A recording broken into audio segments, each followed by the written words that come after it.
दोस्तों, किसी ने बहुत खूब कहा है, मुश्किलें हैं तो रास्ते भी होंगे।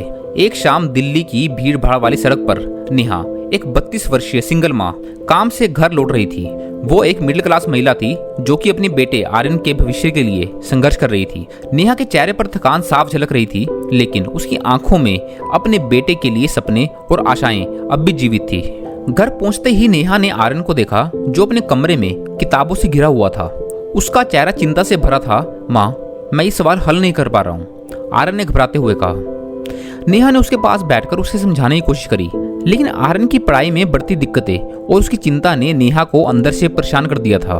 वो जानती थी कि उसकी नौकरी से आने वाली आमदनी उसके सपनों को पूरा करने के लिए पर्याप्त नहीं है। फिर भी वो हर मुमकिन कोशिश कर रही थी कि आर्यन की पढ़ाई में कोई कमी ना रहे। अगले दिन नेहा को ऑफिस के लिए देर हो गई, क्योंकि सुबह आर्यन की तबीयत अचानक से खराब हो गई थी। वो उसकी देखभाल कर रही थी और इसी कारण से उसे ऑफिस पहुंचने में देरी हो गई। ये पहली बार नहीं था, पहले भी कई बार आर्यन की देखभाल के चलते ऑफिस देर से पहुंचती थी। पर इस दफा उसके बॉस ने उससे बुलाकर कहा, नेहा, अब ये बात और बर्दाश्त नहीं की जा सकती।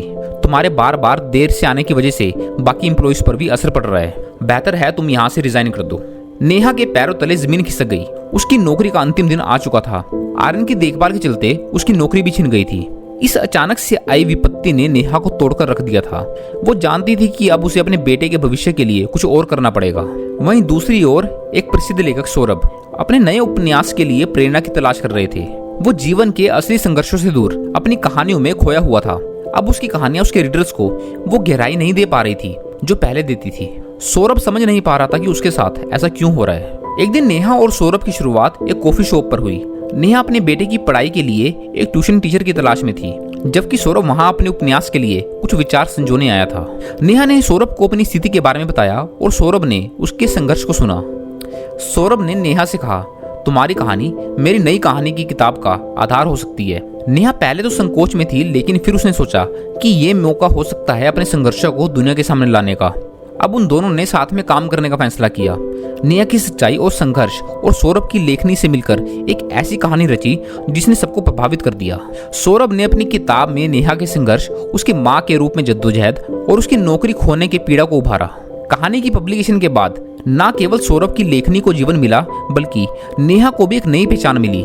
नेहा की कहानी ने उन हजारों लोगों को प्रेरित किया, खासकर उन महिलाओं को जो अकेले अपने परिवार के लिए संघर्ष कर रही थी। और आखिरकार नेहा को एक नई नौकरी भी मिली, जो न केवल उसकी आर्थिक स्थिति को संभाल सकी, बल्कि उसे अपने बेटे के साथ अधिक समय बिताने का मौका भी मिला। सौरभ ने भी अपनी लेखनी में खोई हुई गहराई को वापस पाया और उसकी किताब बेस्ट सेलर बन गई। और इसलिए मुश्किलें हैं तो रास्ते भी होंगे। बस इतनी सी थी ये कहानी।